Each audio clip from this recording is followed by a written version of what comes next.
Welcome to Tango Bravo. Join us as we delve into the real-world experiences and stories of everyday veterans. Today, we will begin with a series that will provide an in-depth look into the lives and stories of 3 American veterans.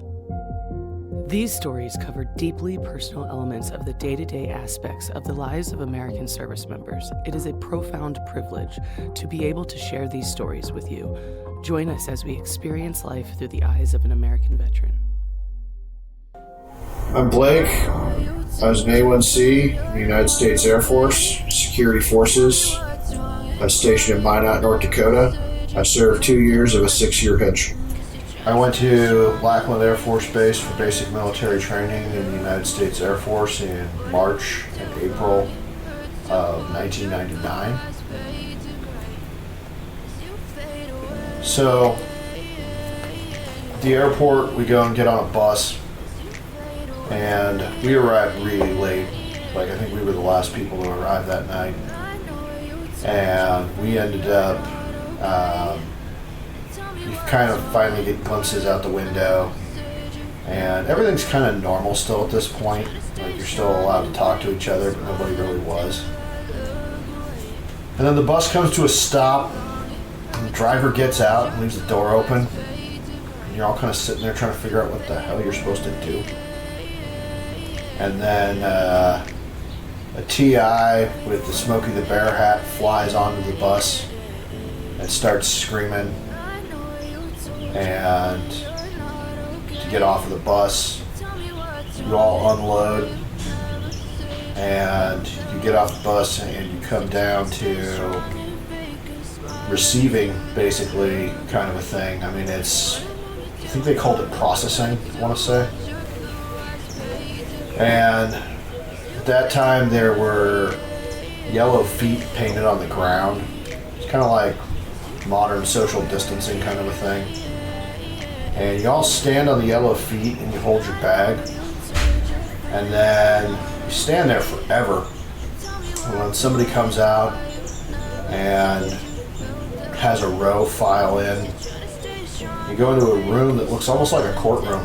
Because there's like these desks that are sort of built into the far end, and there's a bunch of people doing paperwork. Nobody's really telling you to do anything. You're just told to sit. You just sit there, and you're told to keep your eyes to yourself, which nobody knows what the hell that means.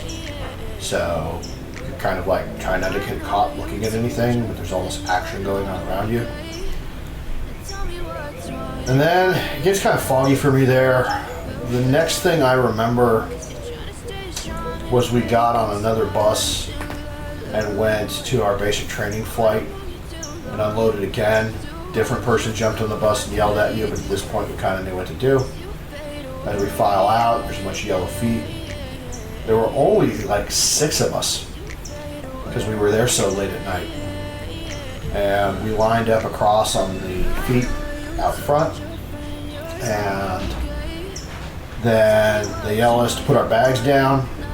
And we all put our bags down. We didn't do it right because we didn't do it as a team. So they yelled at us again, and again, and again, until we finally managed to put our bags down at the same time.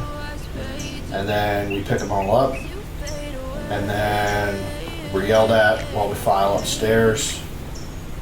It was like 3 flights of stairs, and then you come through this door. You're in this room, and there's a whole ton of other people in that room, all standing in their civvies, looking confused, standing at attention at the end of their beds. And they told us to find the number on the bed. And I was sitting there like, okay, well, my mission is to find the number on this bed, so I'm going to look around this whole bed. And all of a sudden, there's a TI right in my face screaming at me because I had all this, like, hours leading up to this to keep my eyes to myself, don't look around the room, all this other stuff. And he was screaming at me to look at what my neighbor was doing because the other 5 guys had already found the numbers on their bed, and I was the one idiot that was going slow. For anybody that's wondering, it's got the front in the top corner. So, put my finger on that, memorized the number. It's number 3. And then they have us dump our bag on the bed. They rifle through all of it, tell us to get the bag, junk, I forget what they called it. They didn't say get your shit. They never swear. That was kind of interesting. But we had to get all this junk off of their bed and throw it all back in our bag. Then we walk to a closet, throw our bag in there. This last time we see it till week 6. 6 weeks for me at that time. Go back to our bunks.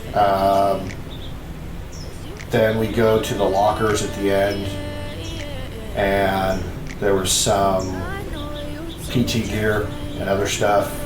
They told us to put on our shorts and our t-shirt, and then we just went literally straight to bed, like no showers, no nothing. So I probably 15 minutes, like 2 hours into there, sitting there. They do lights out. You get in your bed, and I remember I'm staring out the window, and there's just lights on all night. I didn't sleep at all that night.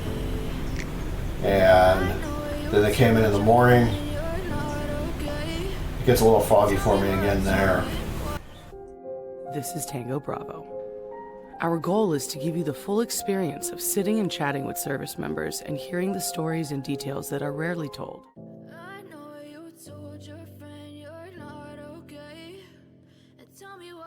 And as always, please like this video and all others that you've enjoyed so far. Don't forget to subscribe and ring that notification bell.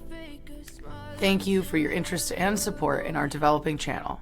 And remember, if you are watching this, you are a card-carrying member of the Thrillhammer Nation.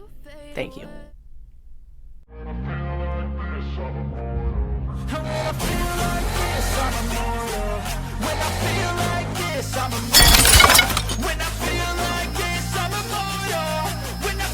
Thrillhammer.